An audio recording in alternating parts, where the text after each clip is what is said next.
விஜயினுடைய இந்த political moves இருக்கு இல்லையா, அது வந்து அவர் பொதுவாக யார்ட்டையும் பேசுறது இல்லை. ஆனால் நடவடிக்கைகள் ஒரு செய்தியை நமக்கு சொல்லுது. அவர் யாரை பார்த்து சிரிக்கிறார் அல்லது யாருக்கு வந்து போய் சந்திக்கிறார் அப்படிங்கிறதுல செய்திகள் இருக்குது. போய் பிரதமரை சந்திக்கிறீங்க, அரை மணி நேரம் உங்களுக்கு நேரம் கொடுக்கப்பட்டிருக்குது, நீங்கள் 10 நிமிஷம் தான் பேசுகிறீங்க. அந்த 10 நிமிஷத்துக்குள்ளே என்ன பேசப்பட்டது, இதுக்கு மேலே பேசுறதுக்கு வேற ஒன்றும் இல்லை அப்படின்னு நிறுத்தி கொள்ளப்பட்டதா, சில வார்த்தைகள் மட்டுமே உங்களுக்கு இன்ஸ்ட்ரக்ஷனாக கொடுக்கப்பட்டுச்சா, அல்லது வெறும் பேப்பரை மட்டும் கொடுத்துட்டு ஒரு பொம்மை மாதிரி இருந்து வந்துட்டீங்களா? உங்களுடைய பதவியேற்பு விழாவில் ராகுல் காந்தி வந்து அமர்ந்து 2 பேரும் செல்ஃபி எடுத்துக்கிட்டது, ராகுல் காந்தியே செல்ஃபிக்கு அடிமையாயிட்டாரு. உங்களுக்கு ஒரு சிறிய ஒரு அளவிலான ஒரு ஃப்ளோட்டிங் இருக்குது. இன்னைக்கு இருக்கிற ஒரு கொந்தளிப்பான இளைஞர் மனோநிலையை கணக்கிடும் போது அது வந்து 30க்கு தொற்று இருக்குது. இன்னைக்கு என்ன நிலைமைன்னு தெரியாது. ஏன்னா உங்களுடைய 15 நாள் ஆட்சியின் லட்சணம் அப்படி. அதை பார்த்து உங்களுக்கு ஓட்டு போட்டவர்களே இந்த மை காயறதுக்குள்ளேயே மனம் நொந்து போயிருக்காங்க. சரிங்களா? உங்களுடைய ஆட்சியின் திறனை பார்த்து.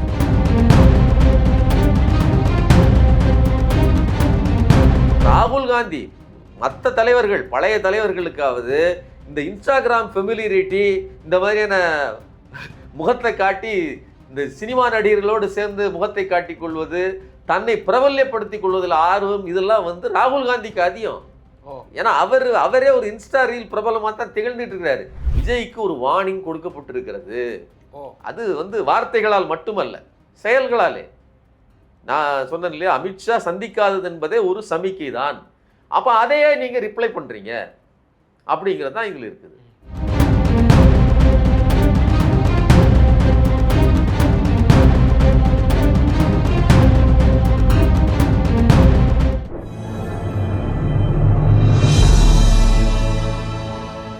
தமிழ் நியூஸ் நேயர்களுக்கான வணக்கம். இன்றைய நேர்காணலில் நம்ம இருந்திருப்பவர் ஊடகவியலாளர் திரு சுமன் கவி சார். சார் வணக்கம். வணக்கங்க சார். முதலமைச்சர் விஜய் ஒரு நாகரிகத்தின் அடிப்படையில், ஒரு ஃபார்மாலிட்டி அடிப்படையில் அவர் வந்து பிரைம் மினிஸ்டரை போய் சந்திச்சார், டெல்லிக்கு போனார். அந்த டெல்லி சந்திப்பில் பல விஷயங்கள் வந்து கோடிட்டு காட்டப்படுது. இது வந்து ஒரு வழக்கமான சந்திப்பு போல் இல்லையே. ஒரு வழக்கமான சந்திப்புனா நம்ம முன்னாள் முதல்வர்கள் எல்லாம் பல பெரிய கோரிக்கை பட்டியல்கள் இருக்கும். ஆனால் இவர் வெறும் 4 கோரிக்கைகள் தான் வச்சார். உள்துறை அமைச்சருக்கு வந்து சந்திக்க ஆல்ரெடி அப்பாயின்மெண்ட் கொடுக்கப்பட்டது, பிறகு அவரே சந்திக்கலை. எதிர்கட்சி தலைவர் ராகுல் காந்தியை சந்திக்கிறதா இருந்துச்சு, அதுவும் சந்திக்க முடியாமல் போயிருக்கு. என்ன நடந்திருக்கு? இந்த டெல்லி விசிட்டினுடைய பின்னணி எப்படி நம்ம பார்க்குது? டெல்லி விசிட்டுங்கிறது ஒரு ஃபார்மல் விசிட் தான். அதாவது பதவியேற்று எந்த ஒரு முதலமைச்சரும் முதல் கட்டமாக போய் பிரதமரை சந்தித்து வாழ்த்து பெறுவது, இந்த சுமூக உறவுகள் இங்கே இருக்கக்கூடிய பிரச்சனைகளை குறித்து சொல்வதுங்கிறது ஒரு ஃபார்மல் தான். ஆனால் அந்த ஃபார்மல்லையுமே கூட திமுக தலைவர் அவர்கள் ஸ்டாலின் வந்து முதல்ல போகும்போது 63 கோரிக்கைகளை எடுத்து போனார். இது வந்து வெறும் 4 கோரிக்கைகளை தான் கொண்டு போனார். அந்த 4லையும் கூட தமிழ்தாய் வாழ்த்தை பாடணும், அதாவது எந்த அரசு நிகழ்ச்சியிலையும் முதல்ல பாடணும் அப்படின்னு கூட அது ஒரு ப்ரேயர், அது ஒரு இறைந்து கேட்பது மாதிரியான ஒரு கோரிக்கையாக வச்சுட்டு போயிருக்கிறார். இதை வந்து இது நம்ம உரிமை. நீங்கள் வந்து ஒரு போர்க்குரலாக ஒரு களத்தில் தான், அதாவது இன்னும் சொல்ல போனால் அதை நீங்கள் நடைமுறைப்படுத்திட்டு நாங்கள் இப்படித்தான் நடத்துவோம்னு நீங்கள் அங்கே சொல்லணுமே தவிர அவங்கக்கிட்ட போய் நான் இங்கே வந்து தயவு செஞ்சு அப்படின்னு நீங்கள் சொல்லக்கூடாது. ஆளுநர் நடத்துகிற விழாவில் நடக்கிறது வேற, நீங்கள் சட்டசபைக்குள்ளே அதை செஞ்சீங்க, அதான் பிரச்சனை. சரிங்களா? இதையெல்லாம் நீங்கள் இறைந்து கொண்டிருப்பது, வேண்டி கேட்டு கொண்டிருப்பதுங்கிறது உள்ளபடியே ஒரு என்ன சொல்கிறதுனா, தமிழ்நாட்டுக்கு, தமிழர்களின் உணர்வுக்கு ஒரு பின்னடைவைத்தான் தந்திருக்கிறது. அது மட்டும் இல்லாமல் விஜயினுடைய இந்த பொலிட்டிக்கல் மூவ்ஸ் இருக்கு இல்லையா, அது வந்து அவர் பொதுவாக யார்ட்டையும் பேசுறதில்லை. ஆனால் நடவடிக்கைகள் ஒரு செய்தியை நமக்கு சொல்லுது. அவர் யாரை பார்த்து சிரிக்கிறார் அல்லது யாருக்கு வந்து போய் சந்திக்கிறார் அப்படிங்கிறதுல செய்திகள் இருக்குது. உங்களுக்கே தெரியும், சட்டசபையில் பதவியேற்கும் போது மற்றவர்களெல்லாம் வணக்கம் போடும்போது ஓபிஎஸ்க்கு கூட வணக்கம் போடுறாரு. ஆனால் இபிஎஸ்க்கு அவரை சரியாக கவனிக்கலை, அதை வந்து வணக்கம் போடலை. அதே இது சிவி சண்முகம் குரூப் வந்து இவர்களுக்கு ஆதரவு தருதுன்னு சொன்னோன்னா அவர்களை போய் பார்க்குறாரு. அதாவது எதிர்கட்சி தலைவர் ஸ்டாலினாக பார்க்குறீங்க, வைகோவை பார்க்குறீங்க, இன்னப்புறம் சீமானு முதற்கொண்டு போய் பார்க்குறீங்க, எல்லாரையும் போய் பார்க்குறீங்க. ஆனால் உங்களுக்கு முன்னாள் எதிர்கட்சி தலைவர் அதிமுகவின் பொதுச் செயலாளர் எடப்பாடி பழனிசாமியை சந்திக்க உங்களுக்கு மனசு இல்லைன்னா அப்போ நீங்கள் உங்களுடைய சந்திப்பிலேயே ஒரு செய்தி சொல்கிறீங்க அப்படிங்கிறது முன்னாடியே ட்ராக் ரெக்கார்டு இருக்குது. அப்போ இந்த முறை உள்ள சந்திப்பை நாம் அந்த கணக்கில் வச்சுக்கணும். போய் பிரதமரை சந்திக்கிறீங்க, அரை மணி நேரம் உங்களுக்கு நேரம் கொடுக்கப்பட்டிருக்குது, நீங்கள் 10 நிமிஷம் தான் பேசுகிறீங்க. அந்த 10 நிமிஷத்துக்குள்ளே என்ன பேசப்பட்டது, இதுக்கு மேலே பேசுறதுக்கு வேற ஒன்றும் இல்லை அப்படின்னு நிறுத்தி கொள்ளப்பட்டதா, சில வார்த்தைகள் மட்டுமே உங்களுக்கு இன்ஸ்ட்ரக்ஷனாக கொடுக்கப்பட்டுச்சா, அல்லது வெறும் பேப்பரை மட்டும் கொடுத்துட்டு ஒரு பொம்மை மாதிரி இருந்து வந்துட்டீங்களா, கையில் 4 கோரிக்கைகள் இருக்கு இல்லையா, அந்த 4 மட்டும் கொடுத்துட்டு வந்துட்டீங்களா, என்ன நடந்துச்சு அப்படிங்கிறது வெளியில் யாருக்கும் தெரியாது. ஆனால் உள்துறை அமைச்சரை சந்திக்கிறதுக்கான ஒரு அனுமதி கேட்டிருக்கீங்க, கொடுக்கல. உங்கள் தரப்பில் என்ன சொல்கிறீங்க, நீங்கள் வந்து கேட்கவே இல்லை, எங்களுக்கு அந்த ஷெட்யூலே இல்லை, உங்களுக்கு ஷெட்யூல்லாம் இல்லாமல் இல்லை, கேட்டீங்க அனுமதி கொடுக்கல. நீங்கள் அமித்ஷாவை பொறுத்தவரையிலும் நீங்கள் எப்படி ஒரு அரகன்ட்டாக உங்களுக்கு பிடிக்காதவர்களை முகத்தை கூட பார்க்காமல் அவர்களை வந்து இது பண்ணுறீங்களோ அதே மாதிரி அமித்ஷாவும் செய்வார். இது எல்லாருமே அப்படிதாங்க. அதாவது அதிகாரமும் இதுவும் இருக்கும்போது பார்க்கறதுக்கு எவ்வளவுதான் மென்மையா இருந்தாலும் நடவடிக்கைகள் அவங்களுடைய வன்மையான இதை காட்டுவாங்க. பிரதமரை போய் சந்திக்கிறாரு. பிரதமர் வந்து நம்ம எப்படி பாக்குறது, அவர் வந்து ஒரு அட்மினிஸ்ட்ரேஷன் ரீதியா நாட்டினுடைய உச்சபட்ச தலைவராக இருக்காரு. அவர் சந்திக்கிறது வந்து ஒரு அட்மினிஸ்ட்ரேஷன் ரீதியாகவும், அமித்ஷாவோட சந்திப்பு அமித்ஷா வந்து மறுத்திருப்பது வந்து ஒரு அரசியல் ரீதியாக அதை பார்க்க. ஆமா, அமித்ஷா அதை அதாவது வேற வழியே இல்லை. நீங்க பிரதமரை சந்திக்கிறதுக்கு பதிலாக அவரே நேரம் கொடுக்கலன்னு வச்சுக்கோங்களேன், அது வந்து உங்களை இழிவுபடுத்துறதா அர்த்தம். அது உங்களை மட்டும் இல்லை, தமிழ்நாட்டு மக்களை இழிவுபடுத்துறதா அர்த்தம். ஏன்னா நீங்கள் வந்து ஒரு நடிகர் கிடையாது, நேற்று வரையிலும் கட்சி தலைவராக இருந்தீங்களா, அதுவும் கிடையாது. இன்னைக்கு ஒட்டுமொத்த தமிழ்நாட்டுக்கும் பிரதிநிதி, உங்களுக்கு ஓட்டு போடாத 65% மக்களுக்கும் நீங்கள் தான் பிரதிநிதி. அப்படி இருக்கும்போது உங்களை அவமதிக்க முடியாது. ஆனால் அரசியல் ரீதியாக முடிவுகளை எடுப்பவர் யார்? அவர் அமித்ஷா தான். எனக்கு தெரிந்து என்ன நடந்திருக்கு அப்படின்னா, இங்கே உங்களுடைய பதவியேற்பு விழாவில் ராகுல் காந்தி வந்து அமர்ந்து 2 பேரும் செல்ஃபி எடுத்துக்கிட்டது. ராகுல் காந்தியே செல்ஃபிக்கு அடிமையாயிட்டாரு இந்த எடுக்கிறதுக்கு. ஆமா, அந்த செல்ஃபி ஃபேன், அந்த மாதிரியான ஒரு செல்ஃபி மனோநிலைக்கு வந்துட்டாங்க. அப்ப இதையெல்லாம் வந்து மேலே இருக்கக்கூடிய பாஜக ரசிக்கவில்லை. இன்னும் கூடுதலாக சொல்றாங்க, 2026 தேர்தல் உங்களுக்கு எவ்வளவு முக்கியமோ, அல்லது பாஜகவுக்கு ஸ்டாலின் அவர்களை வீழ்த்துவதற்கு எவ்வளவு முக்கியமோ, அதை விட முக்கியம் 2029 தேர்தலில் தாங்கள் வெற்றி பெறுவது. உங்களுக்கு ஒரு சிறிய ஒரு அளவிலான ஒரு ஃப்ளோட்டிங் இருக்குது. இன்னைக்கு இருக்கிற ஒரு கொந்தளிப்பான இளைஞர் மனோநிலையை கணக்கிடும் போது அது வந்து 30க்கு தொற்று இருக்குது. இன்னைக்கு என்ன நிலைமைன்னு தெரியாது. ஏன்னா உங்களுடைய 15 நாள் ஆட்சியின் லட்சணம் அப்படி. அதை பார்த்து உங்களுக்கு ஓட்டு போட்டவர்களே இந்த மை காயறதுக்குள்ளேயே மனம் நொந்து போயிருக்காங்க. சரிங்களா, அவங்களுடைய ஆட்சியின் திறனை பார்த்து. ஆனால் ஒப்பீட்டளவில் ஏதோ ஒரு வகையில் ஒரு கன்சாலிடேட் பண்ணுற பவர் உங்களுக்கு இருக்குது. அது வந்து நாளைக்கு 29 அது காங்கிரஸ் பக்கம் போயிடக்கூடாது, எனக்கு அது லாபமாக இருக்க வேண்டும்னு பாஜக நினைக்குமா, நினைக்காதா? அப்போ அதற்கெல்லாம் அவர்கள் அந்த இடத்துல உங்களை சந்திக்காமல் விளக்குறாங்க. நீங்கள் யோசிச்சு பாருங்க, மேடையில் வச்சு அமித்ஷா திரு தமிழிசை அவர்களை வந்து வான் பண்ணதுக்கு பார்த்தீங்களா, இதுதான் அமித்ஷாவின் முகம். அமித்ஷா ஒரு வகையாக அணுகிறாரு. இப்போ நீங்கள் ஒருவரை கவனிக்காமல் பார்க்காமல் வருவதற்கு ஒரு செய்தி இருக்குன்னா, அமித்ஷா உங்களை பார்க்காமல் இருக்கிறது ஒரு செய்தி இருக்குது. இப்போ அந்த செய்தி தான் நீங்கள் பிறரை பார்க்காமல் வருவதற்கு காரணமாக இருக்குது. எடப்பாடி சொன்னேன், இன்னைக்கு கூட்டணி கட்சி மட்டும் இல்லை, ஆபத் பாந்தவன் அவர் ஏற்கனவே இருந்த கூட்டணியை கழட்டி விட்டுட்டு போனாலும் நீங்கள் சரிந்து விழும்போது கை கொடுத்து தூக்குனாரு. காங்கிரஸ் தான் உங்களுக்கு உதவிச்சு. அப்படிப்பட்ட காங்கிரஸை அதனுடைய தலைவர் ராகுல் காந்தியையும் அம்மையார் சோனியா காந்தியும் நீங்கள் சந்திக்காமல் வர்றீங்க அப்படின்னு சொன்னால், பாஜகவோடு இருக்கிற அந்த பிணக்கம், அந்த மனக்கசப்பு உங்களை தாக்கி இருக்கிறது. உங்களை ஏதோ ஒரு வகையில் அது ஒரு மெசேஜ் கொடுக்குது, திஸ் இஸ் நாட் ரைட். நாளைக்கு மறுநாள் காலையில் நீங்கள் அதாவது பிரதமரை சந்திச்சுட்டு அடுத்த நாள் காலையில் நீங்கள் வந்து சோனியா காந்தியும் ராகுல் காந்தியும் சந்திப்பதற்காக டைம்லாம் வாங்கியாச்சு. அவர்கள் வீட்டில் விருந்தெல்லாம் ரெடி பண்ணியாச்சு. இந்த நிகழ்வுகளுக்கான எல்லா ஏற்பாடும் பண்ணியாயிற்று. ஆனால் நீங்கள் போகலை அப்படிங்கிறது. அப்போ இதில் ரெண்டையும் ஒப்பிட்டு பாருங்க. என்ன சொல்கிறாங்க, இப்போ தமிழ்நாட்டில் இருக்கக்கூடிய பிரதிநிதிகள், குறிப்பாக பிரவீன் சக்கரவர்த்தி போன்றவர்கள், அதே போல் மாநிலங்களவை எம்பி வாங்கிய கிறிஸ்டோபர் திலக், இவங்களாம் என்ன சொல்கிறாங்க, அப்போ இந்த கர்நாடகாவில் இருக்கக்கூடிய அரசியல் குழப்பங்கள், அதே போல டெல்லியில இருக்கக்கூடிய சில அரசியல் நிகழ்வுகள், இதெல்லாம் ரொம்பவே ஒரு ஹெக்டிக் டைமிங்கா இருந்துச்சு அந்த சமயத்துல. அதனால தலைவர்கள் ரொம்ப பிஸியா இருந்தாங்க. அதனால தான் வந்து அவரால சந்திக்க முடியல. மற்றொரு முறை டெல்லிக்கு வருவாரு. அப்ப கண்டிப்பா சந்திச்சுட்டு தான் போவாரு. அதாவது காங்கிரஸினுடைய அதாவது அந்த காங்கிரஸின் ரீஜனல் பாலிடிக்ஸ் இருக்குல்ல, அது வந்து டெல்லி தலைமையை அதாவது நிலைகுலைய வைப்பது அப்படின்னா ஒண்ணும் இல்ல. ராகுல் காந்தி இதை வந்து அது ஒரு கேம் விளையாடுற மாதிரி தான் விளையாடுறாரு. அங்கே 4 பேர் உருவிட்டு போயிட்டாங்க பாஜகவில் இருந்து, அப்படியா செய்தி அப்படின்னு சொல்லி அதை ரைட் ஓகே நாளை பார்த்துக்கலாம் அப்படிங்கிற அளவில் தான். இன்னைக்கு டிகே சிவகுமார் வந்து பதவி ஏற்கிறாரு, அவர் கேட்குறாரு அப்படியா சரி இவங்களுக்கு ஒன்று, இப்படித்தான் அங்கே தான் அப்படித்தான் வேலை நடக்குது தவிர ஐயையோ அப்படின்னு பரிதவிக்கிற அளவுக்குலாம் அங்கே ஒன்றும் இல்லை. ஏன்னா ஒவ்வொரு நாளும் ஒரு செய்தி வந்துக்கிட்டே தான் இருக்கும்.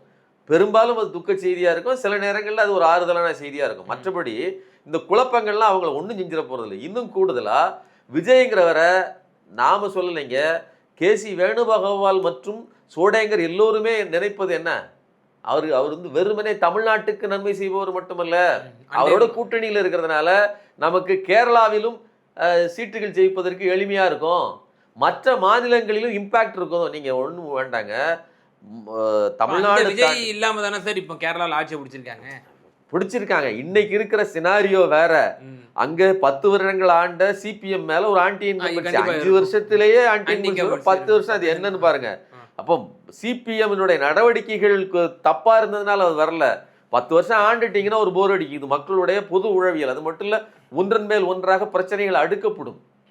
புது அரசுனா அதை சரி பண்ணணும்னு ஒரு கற்பனை, அது முழுசும் சரி பண்ணலாம் செய்யாது. இது எல்லாருக்கும் தெரிஞ்ச. இன்னைக்கு விஜய் எல்லாத்தையும் நட்டுட்டாரா, அதில் ஒன்றும் நடக்காது. ஆனாலும் ஒரு ஆறுதலுக்காக மக்கள் வந்து ஒரு மாற்றி வாக்களிப்பதுங்கிறது இயல்பு, இது வேறு. ஆனால் நாளைக்கு எம்பி எலெக்ஷனில் கன்சாலிடேட் பண்ணுவதற்கு ஒரு ஆள் தேவை அப்படிங்கிறதுல விஜயை நம்புறாங்க. அப்படி இருக்கும்போது நீங்கள் அந்த கூட்டணியை நீங்கள் எங்கே சொல்லியிருந்தாலும், அதாவது திடீரென்று சொல்லியிருந்தா கூட விஜய் சொல்லியிருந்தா போவார். ஏன்னா ராகுல் காந்தி மற்ற தலைவர்கள் பழைய தலைவர்களுக்காவது இந்த இன்ஸ்டாகிராம் ஃபெமிலியரிட்டி, இந்த மாதிரியான முகத்தை காட்டி இந்த சினிமா நடிகர்களோடு சேர்ந்து முகத்தை காட்டிக் கொள்வது, தன்னை பிரபல்யப்படுத்திக் கொள்வதில் ஆர்வம், இதெல்லாம் வந்து ராகுல் காந்திக்கு அதிகம். ஏன்னா அவரே ஒரு இன்ஸ்டா ரீல் பிரபலமாக தான் திகழ்ந்துட்டு இருக்கிறாரு. அவர் அதில் மயங்கித்தான் இந்த கூட்டணியை அமைச்சிருக்கிறாரு. அப்படி இருக்கும்போது விஜய் கூப்பிட்டு ராகுல் வரல அப்படின்னு நடப்பதற்கு வாய்ப்பே இல்லை. இது முழுக்க முழுக்க விஜய் நிராகரிச்சிருக்கிறார். அப்போ விஜய் ஏன் நிராகரிக்கிறாருன்னா, விஜய்க்கு ஒரு வார்னிங் கொடுக்கப்பட்டிருக்கிறது. அது வந்து வார்த்தைகளால் மட்டுமல்ல, செயல்களாலே. நான் சொன்னேன் இல்லையா, அமித்ஷா சந்திக்காதது என்பதே ஒரு சமிக்கை தான்.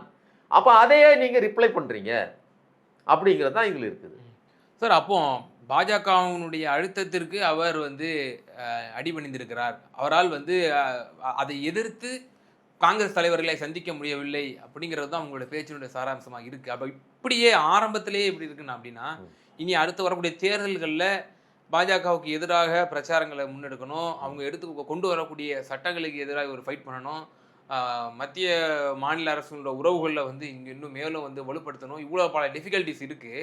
அப்போ காங்கிரஸ் எப்படி இவங்க கூட இன்டாக்டாக தொடர முடியும் அடுத்து வரக்கூடிய தேர்தல்? காங்கிரஸுக்கு இது வந்து திரிசங்கு சொர்க்கம். அவங்க எல்லாம் மேலேயும் போக முடியாது, கீழே வர முடியாது, அந்தரத்தில் தொங்குற நிலைமை. அரசனை நம்பி புருஷனை கைவிட்டாங்கன்னு சொல்லுவாங்கல்ல, அதே மாதிரியான ஒரு நிலைமையில காங்கிரஸ் வீழ்வதற்கான காலம் இது. ஏன்னா அந்த 5 சீட்டை வச்சுக்கிட்டு தான் நீங்கள் அவசரமாக உள்ளே போய் அவருக்கு ஆதரவு கொடுத்தீங்க, எல்லாம் கொடுத்தீங்க. இன்னைக்கு 4 எம்எல்ஏக்களை உருவிட்டு வந்திருக்காங்க. ஒரு தொகுதி ஏற்கனவே அதில் பிளாங்க் இருக்குது, சரிங்களா? இது போக இப்போதும் தொடர்ந்து சிவி சண்முகம் மற்றும் விஜயபாஸ்கர் அணியோடு இவர்கள் பேச்சுவார்த்தையில் தான் இருக்காங்க. யாரு? தாவேகா.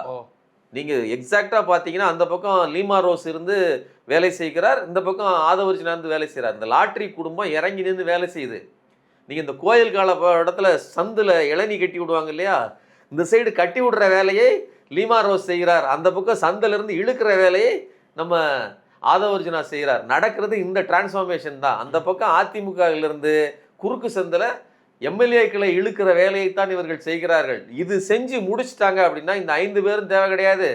ஏன்னா வெளியில் நின்றுக்கிட்டு 4 பேர் பேசிகிட்டு இருக்காங்க, சிபிஎம் சிபிஐ. அதுபோக விசிகாவுமே ஒரு அதை எதை செய்ய முடியாத ஒரு கையேறு நிலையில தான் இருக்குது. இவர்களுடைய எல்லா காரியங்களுக்கும் வந்து ஒத்து போக முடியாது. ஏன்னா தாவேகாவினுடைய ஒரு கேண்டிடேட்டே சொன்னார் சமீபத்தில், இந்த விவசாய போராட்டங்கள்லாம் இவ்வளவு வெடிச்சு நிற்கும் போது இவர்களுடைய எல்லா அயோக்கியத்தனங்களுக்கும் இந்த மோசமான நடவடிக்கைகளுக்கும் முட்டு கொடுத்து நம்மளால் முடியாது அப்படின்னு தாவேகாவில் நின்றவரே சொன்னார். எதுக்கு சொல்றேன் அப்படின்னா, இப்ப கூட்டணி கட்சிகளின் நிலை இப்படி அந்த சந்தி சிரிக்குது. இதுல குதிரை பேரத்தை நடத்தி தன்னை வலுப்படுத்தி கொண்டு விட்டால் அப்புறம் உங்களுடைய சவகாசமே எனக்கு தேவையில்லை. இன்னைக்கே பாஜகவின் பேச்சுக்கு அடிமணிகிற விஜய் பாஜக இதை சொல்லியிருக்கு, இப்படி செய்யுங்க. ஏன்னா இன்னைக்கு நடந்துகிட்டு இருக்குது, தாவேக்கா அறிமுகப்படுத்தியிருக்கு, தன்னை தூய சக்தின்னு சொல்லிட்டு அறிமுகப்படுத்தி இருப்பது என்பது வேறு வேறு மாநிலங்களில், அருணாச்சல பிரதேசத்தில் அல்லது நாகாலாண்டில் அல்லது மத்திய பிரதேசத்தில் நடக்கிற மாதிரியான, அஸ்ஸாமில் நடந்தது மாதிரியான இந்த கொத்தோடு அள்ளிட்டு வர்றது இருக்கு இல்லையா, எம்எல்ஏக்களை எம்பிக்களை, அந்த வேலையை செய்கிறாங்க. இதை ஜெயலலிதா கூட செஞ்சது கிடையாது. நான் ஏற்கனவே ரெஜிஸ்டர் பண்ணியிருக்கிறேன். 2013-12 விஜயகாந்தின் தேமுதிகவுக்கும் அதிமுகவுக்கும் இடையில உரசல் ஏற்படுது. அதுக்கு முன்னாடி 2011 2 வருஷத்துக்கு முன்னாடி தான் எலெக்ஷனை சந்திச்சு கூட்டா நிற்கிறாங்க. எதிர்கட்சியாலும் ஆயிட்டாரு விஜயகாந்த். ஆனா அவருடைய கட்சி எம்எல்ஏக்கள் ஒருத்தரா போய் ஜெயலலிதாவை சந்திக்கிறாங்க. விஜயகாந்த் நெக்லெக்ட் பண்றாங்க. கிட்டத்தட்ட 8 பேர், மஃபா பாண்டியராஜன், அருண் பாண்டியன் முதற்கொண்டு 8 பேரும் 9 பேர் அவ்வளவு பேரையும் ஜெயலலிதா சந்தித்தார். ஆதரவு அந்த நட்பை வெளியிலே வச்சுக்கிட்டாரு. 2016 வரலும் அவர் காத்திருந்தாரு. அதுவே குதிரை பேரம் தான், அதுவே கட்சி தாவல் தான், விலை கொடுத்து தான் எல்லாமே இழுத்தாங்க. ஆனா 2016 எலெக்ஷனுக்கு அப்புறம் தான் அவங்கள உள்ள கட்சியில சேர்த்து கேண்டிடேட் ஆகினாங்களே தவிர அந்த இடைப்பட்ட காலத்தில் உடனே இழுத்து கட்சிகளை வைக்கல. ஆனா இங்க வந்து பாக்குறோம், பெரும்பான்மைக்கு கிடைச்சிருச்சு, கூட்டணி கட்சி தயவுகளோட வந்துட்டாரு. ஆனா இந்த கட்சிகளை நம்பி இருப்பதா, இவங்க பாருங்க ரிட்டர்ன் பண்ணிட்டு நம்ம நியமனம் செஞ்சோம், உடனே கொடாச்சா கொடுக்குறாங்க, இப்படி நம்ம ஒவ்வொரு பாலிசிக்கும் கொடாச்சா கொடுப்பாங்க. இனி இவங்களாம் நம்பிட்டு இருந்தா வேலைக்கு ஆகாது. நம்ம எதிர்கட்சி அதிமுக ஒன்று இருக்கு, அது வந்து வீக்கெண்டா இருக்காது, இன்னும் மேல உழைப்போம் அப்படிங்கிற நோக்கம் தானா? நீங்க யோசிச்சு பாருங்க. அதாவது ஒரு பலவீனமான நிலையில ஒரு கட்சி இன்னொரு கட்சிகிட்ட உதவி வாங்குது அப்படின்னா, அந்த உதவி செய்கிற கட்சி எவ்வளவு சிறுசா இருந்தாலும் அதன் பேச்சுக்குத்தான் இவர்கள் ஆடியாகணும். ஆனா இன்னைக்கு நடந்துகிட்டு இருக்கிறது என்னன்னு பாருங்க. அது ஒரு பக்கமா இவர்கள் அழுத்தம் கொடுக்குறாங்க சில நடவடிக்கைகளுக்கு. ஆனால் விஜயோ அல்லது ஆதவர்ஜுனாவோ செய்கிற இந்த குதிரை பேரத்தை இந்த சிறு கட்சிகளால் எதிர்க்க கூட முடியல. பேசுறாங்க. ஜோதிமணிக்கும் மாணிக்கம் தாகூருக்கும் இடையில 1000 முரண்பாடுகள் வருது. ஜோதிமணி எங்கே நடந்தாலும் குற்றம் தான். காங்கிரஸ்ல இருந்து 22 எம்எல்ஏக்களை உருவினாலும் குற்றம் தான். இங்கே தமிழ்நாட்டுக்குள்ள அதிமுகவில் இருந்து உருவினாலும் தவறுதான் அப்படின்னு பேசுறாங்க. ஆனால் மாணிக்கம் தாகூர் உருட்டுறாரு. அதெல்லாம் வந்து அவங்க ராஜினாமா பண்ணிட்டு போறாங்கப்பா, அவங்க கட்சி மாறுறாங்க, அதுல என்ன ஜனநாயகத்துல இடம் இருக்குதானே அப்படின்னு சொல்லி அதெல்லாம் அவங்க மாநிலத்தில் நடந்த மறந்துட்டு பேசுறாங்க. இதுதான் உங்களுடைய பிலாசபின்னு சொன்னா, அந்த பென்ஸுக்கார இந்த குழந்தை வாழ்நாள் ஃபுல்லா கண்ணாடிக்கு வெளியில இருந்து பார்த்துக்கிட்டே தான் இருக்கணும். ஒருபோதும் அந்த இடம் அதுக்கு கிடைக்க போறதில்லை. உங்களுக்கு புரியலையா? மாணிக்கம் தாகூர் திமுகவுக்கும் இதுக்கு இடையில ஒரு நெருக்கடி வரும்போது, கூட்டணி நெருக்கடி வரும்போது, அந்த ஒரு BMW காரை கண்ணாடி ரூம்ல இருந்து ஒரு குழந்தை பார்த்துக்கிட்டு இருக்கிறதா, இன்னைக்கு ஒரு நாள் நான் அச்சீவ் பண்ணுவேன் அப்படின்னு சொல்லி, நீங்க இன்னைக்கு இல்ல என்னைக்குமே அந்த அச்சீவ் பண்ண முடியாது. கண்ணாடி ரூமுக்கு வெளியில இருந்து பார்த்துட்டு தான் இருக்கணும். இந்த இடம் உங்களுக்கு கிடைக்கவே போறது. எதுக்குன்னா, கிரீசி டப்பாவை எப்படி மிதிச்சு தள்ளினீங்களோ அதே மாதிரி மிதிச்சு தள்ளுறதுக்கான வேலைக்கு விஜய் தயாராகி. இப்போ இந்த குதிரை பேர சார்ஜஸ் ஆல்ரெடி ஆளுநர்கிட்ட பெட்டிஷனாவே ஒப்படைக்கப்பட்டிருக்கு. டிடி தினகரன் ஆதரவு எம்எல்ஏ ஒருத்தர் வந்து கொடுத்துருக்கிறார். இது மாதிரி பல குதிரை பேர சார்ஜஸ் சுப்ரீம் கோர்ட்ல வழக்கு இருக்கு. ஏற்கனவே கரூர் ஸ்டாம்பீட்ல ஒரு வழக்கு சிபிஐ இருக்கு. இப்படி பல விஷயங்கள் இவர் ஆட்சி வந்த உடனேயே பல சிக்கல்களை பார்த்துட்டாரு. இது எல்லாமே நிச்சயமா மத்திய அரசு கையிலயும் அந்த ஆதாரங்கள்லாம் இருக்கும். இப்போ மூவிங் ஃபார்வர்டு காங்கிரஸ் அவர் வந்து வச்சிட்டு இருக்க முடியுமா? இந்த 5 ஆண்டுகள் முதல்ல காங்கிரஸ் வந்து நீடிப்பாங்களா இவங்க கூட? இனி அடுத்து வரக்கூடிய ஜெனரல் எலெக்ஷன்லயாவது காங்கிரஸ், அதாவது பாஜகவின் நேரடி அனுகிரகம், நேரடி கடாட்சம் அல்லது நேரடி உறவு, நீங்க அவர் சொல்றாரு இல்லையா, ரகசிய கூட்டணிலாம் இல்ல, பகிரங்க கூட்டணி இல்லாமல் உங்களை இவ்வளவு அரகன்ட்டா உங்களால குதிரை பேரத்தை நடத்த முடியாது. நான் தான் சொல்றேன், ஜெயலலிதா செய்யாதது தமிழ்நாட்டின் வரலாற்றில் இதுவரை எலக்ட்ரோரல் பாலிடிக்ஸ்ல 52 தொடங்கி இன்னைக்கு வரையிலும் 70-75 வருடங்கள் இந்த தமிழ்நாடு காணாத புதிய மாற்றத்தை விஜய் கொண்டு வந்திருக்கிறாருன்னா அதற்கு பின்னாடி அந்த மாடல் எங்க இருக்குது? அது பாஜகவின் மாடல். அதை நீங்க இம்ப்ளிமெண்ட் பண்றாரு. நீங்க நிதிஷ்குமாரையோ அல்லது இவர் சந்திரபாபு நாயுடுவை கை கொடுப்பது என்பது அந்த நேரம் தான். அவர்களை கமிட்மெண்ட்டுக்குள்ளே கொண்டாந்தாச்சுன்னா, அவர்களுக்கு சில லாக்கை கொண்டாந்து போட்டாச்சுன்னா, அதுக்கப்புறம் அவர்கள் தான் நவர முடியாது. அப்புறம் பாஜக நினைத்ததை செய்யும். அப்படி தானே செஞ்சிச்சு. உங்களை ஆட்சியிலேருந்தே தூக்கிட்டு எம்பி ஆக்கி விட்டுச்சு இல்லையா நிதிஷ்குமாரை? அதே மாதிரி சிறு கட்சிகளை கை கொடுக்க வாங்கன்னு சொன்னால் அந்த சந்தர்ப்பத்துக்கு மட்டும்தான். இப்போ 4 பேரை உள்ளே இழுக்கிறீங்க, எதிர்த்து பேச முடியலையே. கையறு நிலையில் சிறு கட்சிகள் இருக்குது. நாளைக்கு வேண்டாம்னா கிளம்புங்க. புரியுதா உங்களுக்கு? அவ்வளவு தெனாவட்டாக இந்த அராஜகத்தை, ஜனநாயக படுகொலையை நிகழ்த்துறாரு விஜயும் ஆதவ. வரக்கூடிய காலகட்டத்தில் எப்படி அவர் காங்கிரஸோட இணைக்கமா போவாரு? நிச்சயமா எதிரில் இருக்கக்கூடிய மத்திய பாஜகவும் அமித்ஷாவும் ஒரு கடும் கோபம் கொண்ட செயலாகவே இதை பார்க்குறாங்கிறத நீங்க வந்து பல ஆதாரங்களோட இப்போ அடிக்கிட்டீங்க. இப்போ ஆல்ரெடி ஒரு பல ஆதாரங்கள் சொல்லப்படுது. கேரள முதலமைச்சர் சதீசன் அவரோட பதவியேற்பு விழாக்கு போகலை. அடுத்து இந்த ராஜீவ்காந்தி அவர்களுடைய அந்த நினைவு தினத்தன்று வந்து ஒரு தேசிய ஒருமைப்பாட்டினுடைய ஒரு பிளட்ஜி கூட எடுப்பாங்களாம். ஸோ அதுவும் அரசு அதிகாரிகளும் முதலமைச்சருமே எடுப்பாங்க. அது வந்து பாஜக ஆளக்கூடிய மாநிலங்களில் பெருசாக அது வந்து கடைபிடிக்கிறது இல்லை. ஆனால் காங்கிரஸ் ஆளக்கூடிய மாநிலத்தில் எடுக்கிறாங்க அப்படின்ற மாதிரி சொல்கிறாங்க. இது காங்கிரஸ் தயவு கொண்ட ஆட்சி தான். அதாவது ராஜீவ்காந்தி அவர்கள் மே 25 இங்கே ஸ்ரீபெரும்புதூர் முதல்ல இறந்ததுங்கிறது டெரரிசத்துக்கான ஒரு மிகப்பெரிய ஒரு சிம்பல். அதனால ஆன்டி டெரரிசம் வந்து ஒரு அனுசரிக்கிறதுக்காக இந்தியாவில் உள்ள அனைவருமே இந்த நான் வந்து வன்முறையை மத ரீதியாகவோ இன ரீதியாகவோ எக்காரணம் கொண்டும் கையில் எடுக்க மாட்டேன், இந்த நாட்டின் ஒற்றுமைக்கும் உரிமைக்கும் நான் பாடுபடுவேன்னு ஒரு உறுதிமொழி எடுக்கணும்.